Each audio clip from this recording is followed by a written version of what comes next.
Hello everyone, this is Ray Robert. I've been getting asked a lot recently to train new referees in the VIFL. Um, I don't really have a whole lot of free time on my hands doing other things with the VIFL and new job and stuff like that, so I decided I'm going to try and make a training video so that anyone that wants to ref can view it and they can see exactly how to ref. I'm going to show you everything that I would show you in person. Um, Everything that you need to know, how the HUDs work, what you want to do during the game, before the game, halftime, things like that. And after you watch this video, you want to kind of practice reffing on your own team scrimmages and stuff like that, just working with ref HUD. As you know, the VIFL is in desperate need of referees. I've had 2 or 3 people contact me to train them as a referee, but like I said, I don't really have the time, so what I'm going to do is I'm going to put this video together really quickly. I apologize if I make any mistakes because I didn't actually plan it out. I just kind of decided to do it on the fly, but enough of that. We're going to get started. You can see my little note card here that I have written up. This is actually what I use when I train the referees.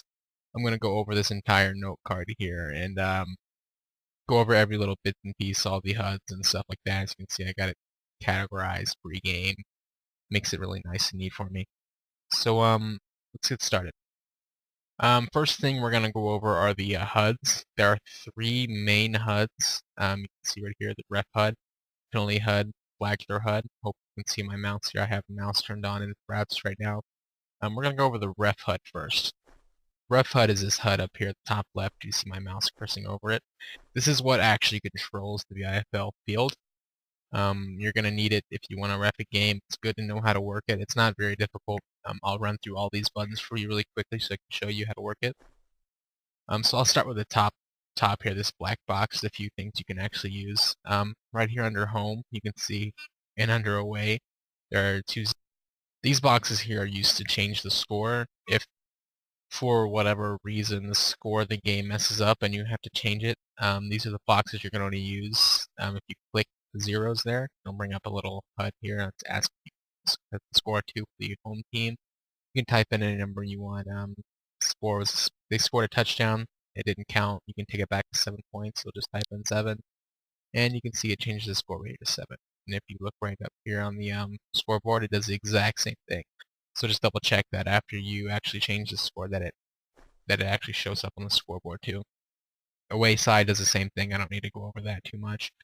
Right here where it says down, underneath there's a 1 that can change the down. Pretty simple. First down, second down, third down, fourth down if you need to switch it. After every snap, every time the ball is dead, this will automatically pop up for you if you're wearing the ref HUD, so you shouldn't need to click that unless you click the wrong button. So if you need to change the down, you'll just click right under there where I just showed you. This little red box, these red numbers here are actually the play clock. Quarterbacks use this so they don't get a delay of game. If they don't snap the ball by the time the clock hits 0, it's going to be a delay game. You click it, you get this box here, start, stop, reset, pretty self-explanatory. Start starts it, stop stops it, click reset, then reset it. I just click reset, and as you can see, it is at 60 seconds. That's the default time. You can't set it any higher or lower than that. It's going to start at 60 seconds every time you reset it. Moving on, underneath here, you'll see this box labeled game. There's 4 buttons underneath it. Start, reset, home, and away. Start is pretty self-explanatory as well. Click start, it's going to start the game. Before you start any game, you want to reset the field twice. Resetting it once, as far as I know, doesn't really do the trick. It doesn't reset it completely. You have to do it twice for it to actually count, and I think to take the captains off.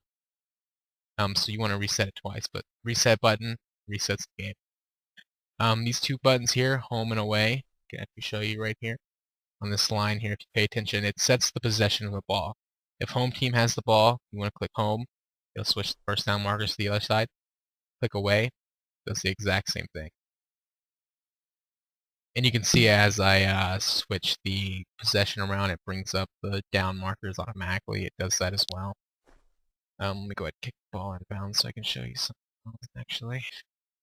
Alright, so I went ahead and skipped ahead a little bit and res out a formation for you so I can show you this next button. This red X here has a black X going through it. It actually stops the game, and you want to use that if there was a dead ball penalty or if someone snapped the ball when they weren't supposed to. I'll just show you that really quick. So the quarterback snaps the ball. As you can see, I have a ball in my hand. If I click the red X, it's going to put the ball dead, make it dead, and the play will be over. Time, pretty self-explanatory. If you look in the time box here, -1 brings it down 1 second, +1, up 1. -5 brings it down 5 seconds, +5 brings it up 5 seconds. Ball, this is going to change where the positioning of the ball is, what yard line it's actually on. So if you look right here, I'll go ahead and demonstrate this for you really fast. -5, it's going to bring the ball backwards 5 yards, +5 forward 5 yards, -1, +1, pretty self-explanatory after I show you the first few times. This little white box here is very important. It unlinks and links the ball and the chain together. So you see me moving the ball around now, and the first down markers don't move with it, most of the time anyway. That's because the ball and the chain are unlinked, because this is unchecked. If you click it, you can see right here, it says chain movement lock to ball.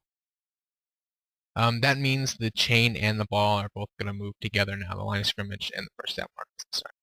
So now that I locked it, you can see that they're going to move in sync now. And you can tell now that the first down markers and the line of scrimmage isn't actually lined up. If you do need to line them up for whatever reason, you're just going to click one of the possession buttons again. So either home or away. So I'll just click home, and it's going to line up both back up. And you can see again that they're linked. They're still going to move together. Chain, that works the same way the ball section does, except it moves the chains and not the ball, unless, of course, the chain and the ball is linked. So right now I believe I still have them linked, so if you see me press a +5 and -5, it's going to move both the chain and the ball. But if I uncheck the chain there and see again, chain movement unlocked from the ball, it's going to just move the first down markers there. So I'll show you really quick. -5 brings it back 5, +5 brings it forward 5. And you want to use this really if there's a penalty. Really, you'll move the ball more if there's a penalty. So if it's like a 5-yard penalty, you'll move the ball. You use the ball section instead of the chain section. You want to use the chain. Leave the chain section alone. I mean, the chain section you'll really only use if you mess something up, or maybe the field mess something up, and you have to reposition the chains. And that's basically it for that. And there's also one more area here on this HUD. There's no label for it. Anywhere in the gray, if you click, it's going to bring up a separate HUD menu here. There's 4 buttons. Kickoff A to H. It means kickoff away to home. So in the beginning of the game or at halftime, when you're setting up kickoff for the coin toss and stuff, if the away team decided to receive it, if the away team decided to kick it, what you would do is you would click A to H, kickoff A to H, and it would set it for kickoff. The away team will be kicking it to the home team, as you can see how it's set up now. And kickoff H2A, which is this one right here, is going to do the exact opposite. Click that, and it's going to set the kickoff from home, kicking to away team. There's 2 more buttons here, play and try for point. I can actually probably kick it now.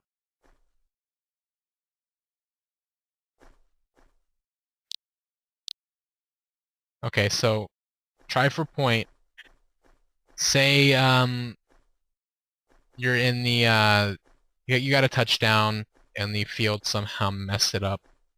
I don't really know how to explain it any better, but so what you'll do is you'll hit try for point, and you'll probably have to pull out the field goal formation yourself. The field normally does it for you. I apologize if you're a kid in the background. I have a daughter here. But you'll click the field goal button. And I already clicked try for point, as you can see down here. Robert Resident has set the play mode to try for point. So normally if you set out a field goal formation and you kick it, it's going to count as 3 points. But I'm actually going to kick it now, and you'll see. Okay, kick is good. Away team scored an extra point. Look at the away side, and it's only 1 point. So that's basically what that one does. Let me set it up again, and I can show you the opposite here. So as you can see, if you look up here on the HUD, I actually scored a touchdown for the away side, 6 points, and now it's in the field goal formation here. The extra point, I'm sorry, the extra point. It's in the extra point.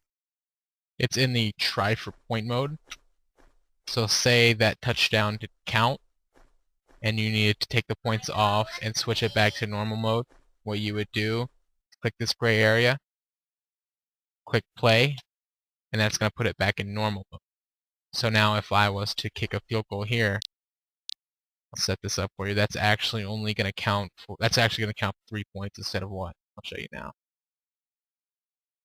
And there it is. You can see away side. It registered as 9 points. And that's basically it for the ref HUD. Pull my training note card here back up. The next HUD I'm going to go over is the penalty HUD, which is this HUD right here on the right. I actually made this myself last season for referees. I mean, it was nice because a lot of people didn't know what was going on. The main reason I made it was for fans and commentators to know like penalties and stuff like that. It's not updated completely. There are some penalties that aren't in here, but the more important features for this HUD is ball in play, which is this one, this whistle right here. What you'll do is you'll click that, and it puts the ball into play. It shouts out balls in play and blows a loud whistle as you just heard. That's going to put the ball into play. You'll do that every time you see the offense completely on their balls, facing forward and ready to go. This next button here is touchdown. You can use that to signal touchdown if the field didn't register it, but it actually Touchdown. counted. And it has my beautiful voice in there as well, if you didn't know. So, this magnifying glass button here is good to know for even let players and fans know that you're reviewing the play. The play is under review. Click it. Play is under review. Does a nice little hands to your face animation there. The goalposts here, it's good. It's no good. It's good. Click it. No good. You can use that for field goals or I don't know, first downs or something, whatever you want. This half symbol here is for halftime. Lets players know it's halftime, and fans, everyone knows halftime, and there was no penalties on the last play going in halftime. Teams, return to your locker rooms. See, it tells teams to return to their locker rooms. I'm going to go over this briefly. I don't want to really go into too much detail about it, but the top two, timeout. Timeout. Referee timeout. Timeout's left, referee timeout's the right. The way you really use this interface is you start in each section and you click one button. So you have 1, 2, 3, 4. You have 5 sections here. This section is the penalty and timeout section. Home or away, the amount of yards the penalty resulted in, whether it's going to be a replay of downs or an automatic first down, and you click downs here. So say it was a false start. What you'll do is you'll stay at the top, start with the top. False start. False start. Say it was on the away team. You'll go to the next section. Away team. You'll say how many yards it is, and false start's 5 yards. 5-yard penalty. Go to the next section. It's automatic or replay. False start's going to be a repeat. Repeat. It says repeat, and say it was second down. You'll just click second down. Second down. And you'll do that for any of the penalties that are actually listed on here. There are some penalties not on here, so you just won't be able to use those. But the only exception are the timeouts. You'll just use the first and second section. So timeout, timeout, home team, or timeout, away team. And that's basically it for the penalty HUD. The last HUD and the easiest HUD is the flag throw HUD, which is this HUD here at the bottom left. It's kind of covered up by my text. You'll just use that HUD if you see a flag. If you see a penalty, I'm sorry. If you see a penalty, you'll left click this box and you will throw a flag, and a loud whistle will blow. If you see a penalty, throw a flag. It's pretty simple. I don't know to really go over that. Alright, so now we're going to move on to the pregame stuff, which it means the stuff that happens before we actually start the game. So if you look over here on my little note card over here, I got it all listed out. I'm going to go from the top. First thing you're going to do is you're going to restart the field twice, like I told you before. You'll come in, click the reset button twice, and then you'll click the start button, and that sets the game up. Next thing you want to do is look at the schedule to determine which team is home and which team is away. So you'll go schedule, wherever it is in your inventory there. Pull it up, and I'll just pick a random week. Say I'm going to have the Packers and Seahawks game. You can see here, Packers at Seahawks. Packers are at the Seahawks, so that means the Seahawks are going to be the home team. So any team on the right side is going to be the home team. This is important because you need to know which side to teleport players into. Blue game balls are always going to be the home side. Red ones will always be the away side. So you'll go to whichever side of whichever team captain you're teleporting. So this was Packers at Seahawks. Seahawks were home. So to teleport the Seahawks in, you'd come over here to the home locker room, which is right behind the blue game balls.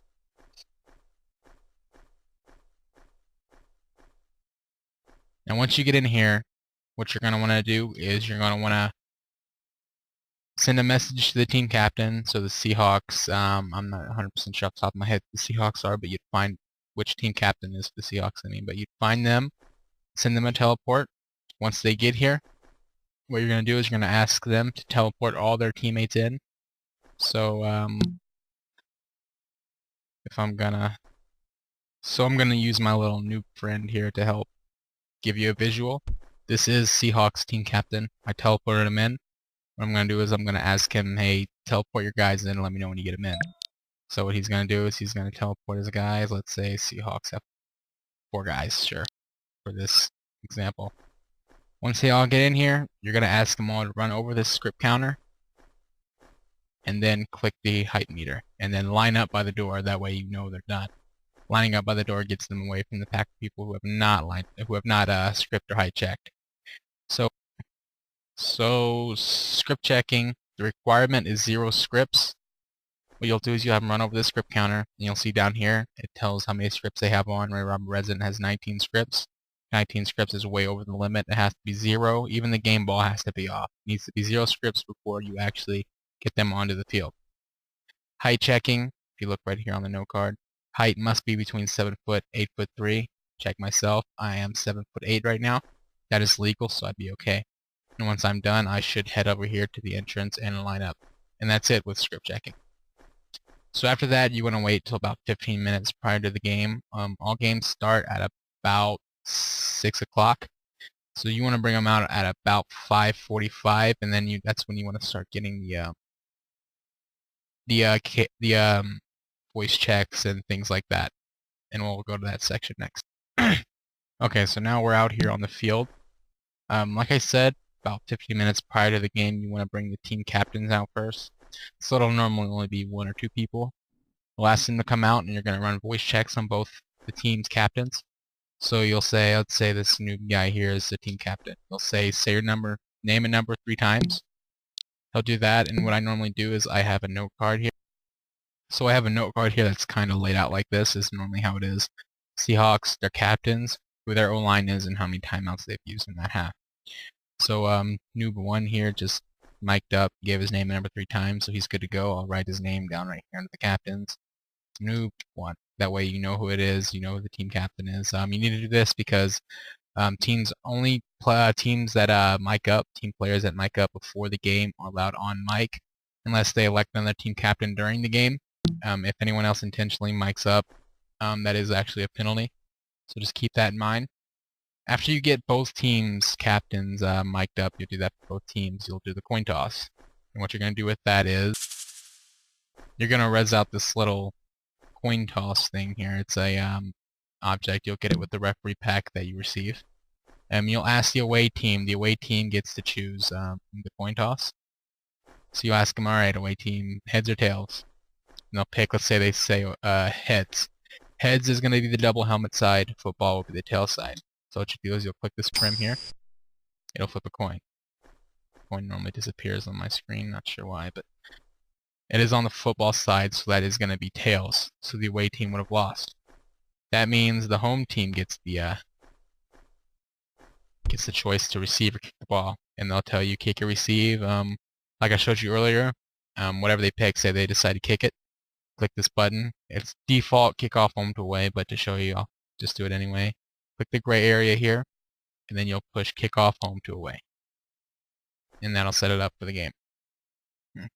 So after you get your coin toss deleted, and after you get the game set up, you're going to ask both teams to bring all their players out. So you can see Noob 1 has all 3 of his players out. Noob 2 has all 3 of his players out. And this is where you get all the teams registered. So you're going to do is you're going to ask one team at a time to put their game balls on. Say, Team 1, go ahead and put your game balls on. You wait for them to get their game balls on. You need to see every single player's red text to make sure they have the correct version. The version right now making this video is 2.4.1, so all of them should have 2.4.1 in their hand.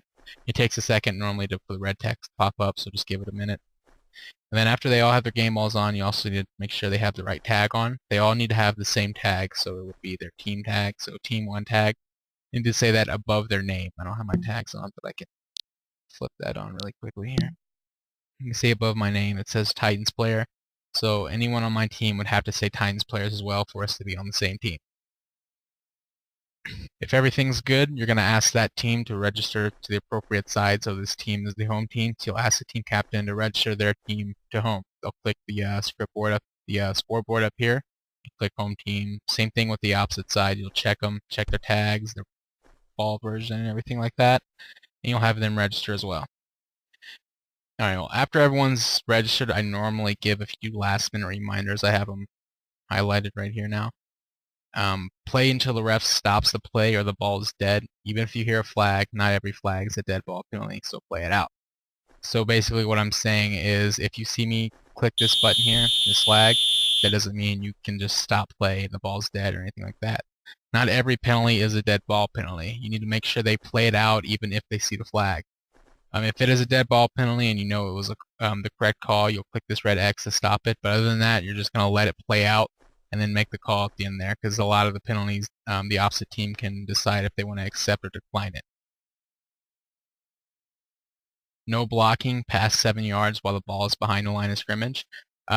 If you block past 7 yards, as long as the ball is behind the line of scrimmage, it's going to be a pass interference, even if it's a run play. So just remind them of that. Only team captains allowed on mic during game, like I said before. Only ones that mic'd up to you before the game started are allowed on the mic. After you give those last few reminders, you're going to ask both teams to line up on their balls and to get ready for kickoff. In this last bit here for the pregame section, the game cannot start until at least 6 p.m. It can start a little later if you need a little extra time to get it set up, but do not start before 6 p.m. That is a big rule. Please do not start the game before 6 p.m.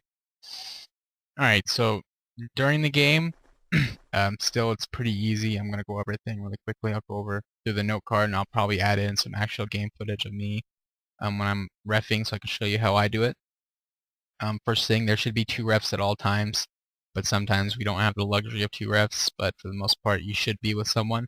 If you're new to reffing, you're most likely not going to ref by yourself. I don't recommend volunteering to ref by yourself until you get the hang of it. But there should be 2 refs at all times, one watching the line of scrimmage and one watching for pass interference is usually how it works. So let me set this up really quickly here. So what I'm going to do really quickly is kind of go over camera controls. It's pretty basic Second Life stuff, but I'll go over them really quickly to make it easier for everyone. And I'll also add in, like I said, I'll add in some clips from me actually reffing so you can see how I move my camera. But what I use when I ref is what's called an alt cam, and how that works is you'll hold your alt key. You can see your cursor, at least in Singularity, you'll see your cursor change to this little magnifying glass type thing. You can click and hold, and then you can zoom in anywhere you want. This is useful for getting around the field very easily. And also, another shortcut is Control-Alt. What that does is it rotates your camera. You can see right here, so you can kind of combine them, Alt, zoom in, and then you can hold the Control, and then you can just rotate around there. And then if you add Shift, you can actually pan the camera. Using all 3 of those techniques, you can kind of move around the field very easy once you get the hang of it. So, say if I'm going to watch the line, if you're the line judge, what you're normally going to do is you're going to click the line of scrimmage using the Alt key here, hold Control to get the rotation right, and then the Shift to kind of pan it in line. You can see right here I'm lined up exactly with the line of scrimmage, so you can kind of see if anyone jumps off sides or if there's a false start or anything like that. It's a very good position to be if you're playing the line judge. You can even kind of come up a little bit if you want to. Just make sure you're kind of watching the line of scrimmage. If you're going to be the pass interference judge, what you're going to do is you're going to kind of cam out further. Remember, pass interference is anything past 7 yards. So you want to zoom out so you can kind of see the whole field and kind of count 7 yards. So 1, 2, 3, 4, 5, 6, 7. It's going to be right here at about the 34-yard line, 33-yard line, actually. And you're just going to kind of keep an eye on that area, and anyone past that, if they're blocking and the ball's past the line of scrimmage here, you're going to click your flag throw button here. What I do is I do both. I don't just do one because I know how to move my camera pretty good. So when the quarterback's snapping the ball here, I'll be right here when he's snapping it, and he'll say down, set, hike, and then I move out to this 7-yard line. Just kind of guess, count 7. You don't guess, but kind of know where 7 yards is at. And that way you can kind of watch everything. It's easier if you can watch everything and the other ref can watch everything. But if you don't know how to move your camera controls that well, then you can just stick to one thing. Okay, so this is just a video from a recent game that I refed. I just want to show you guys the camera angles that I use when I ref. As you can see right here, I'm kind of zoomed in on the line of scrimmage here. That way I can watch if there's any false starts or cadence mess ups or anything like that, anyone offsides. And then you'll see quickly that it switches to a pass interference cam. So just kind of watch the video and just get a feel of how I actually ref myself, and then we're just going to move on to the next segment of the training. That hike.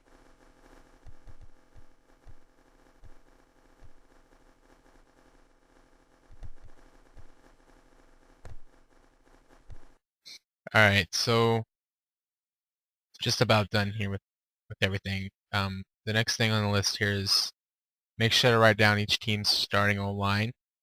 It's best to do that once they line up on their first drive, their first offensive drive. You can stop the play clock, which is up here. Again, you click this, click stop. You go ahead and write them down. Just hover over each one, get their names, and write them down on that note card that I showed you earlier, that layout I had. That way you know if it's an ineligible receiver or an eligible receiver or not. Teams have to report O-line changes to you. If they don't, that's also a flag. But say if you have a center and he decides to go to wide receiver and they don't report that to you, and he catches the ball, that's going to go down as an ineligible receiver penalty because they didn't report that to you. And he's still written down, you still wrote him down as an alignment, and he's still down as a line. So just keep in mind to write down the team's O-lines. Use the rule book even if you know the rule. This is the rule book right here. Please read this. Actually read through this. Know the rules. But even after you read this, you want to make sure that you keep it open and use it. Even for like false start penalties, offsides, things that you know, it's still good to use it just in case. A good trick for using this instead of having to go through and find the rule is when you open the note card, at least in Singularity, and you hit Control F, brings up this little search thing here, and you can actually type in penalties and kind of find them pretty easily. So say it was a false start, just type in like one word, that way it's easier to find. So for false start, I would type in false, click search, and then you can see down here it takes me down to the false start section. And that works with anything, offsides, just type in offside, and you can see, same thing. Takes me right to the rule. So that's that part. This one here, you can only call what you see. You're going to miss stuff, you're going to make mistakes.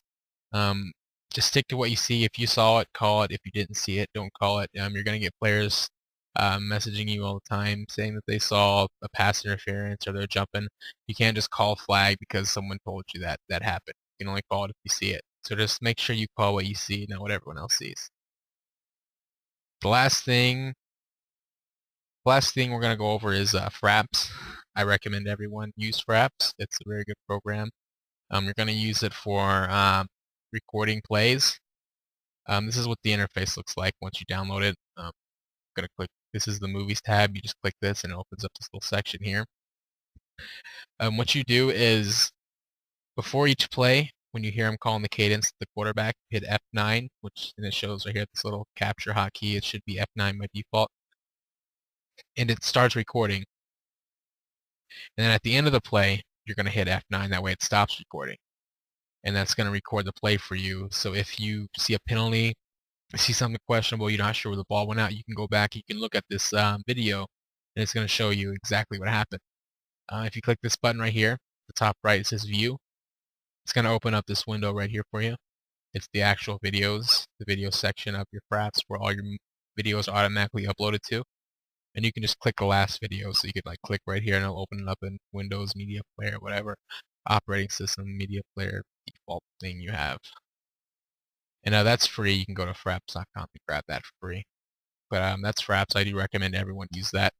It's saved me a bunch of times. It'll save you a whole bunch of times. If you call false start, you'll get teams sometimes that argue with you, tell you you suck, and that didn't happen. You can have the proof right there on your computer. You can upload it to YouTube, show everyone, all that good stuff. Keep an eye out for lag. If lag happens during a play, there's not much you can do about it. It's still gonna, like, you know, if someone lags and they snap the ball after everyone's moved because of lag, it's still going to be a false start. But if the ball doesn't come out, say the ball doesn't come out during a cadence, down, set, hike, and he moves, but he doesn't snap the ball, and you know it's lag, you can go ahead and just let him snap it if it's lag. Halftime, I'm just going to go over this really quick. It's all the stuff I taught you earlier. Ask both teams to return to their locker room at halftime. Script and high check everyone again. This time for the script checker, it can be 2 scripts. They can have the ball on. They don't have to take it off. You're going to want to message one of the commentators and tell them to inform you when halftime's over so you know when to get everyone back out there. When halftime's over, you're going to set the kick up opposite of what it was before. So, like earlier, home team won and they decide they want to kick it off. At halftime, home team's actually going to be receiving it. So you'll click this gray area and kick off away to home, so home team receive the ball. Once halftime's up, ask both teams to come out and line up. Once they're all ready to go, you can go ahead and blow the whistle and start the game. That's pretty much it. Off the top of my head that I can think of for the rep training. That's what I do when I personally train anyone. So if you have any questions, you can go ahead and shoot me a message in World or on Facebook, and I'll gladly help. Thank you.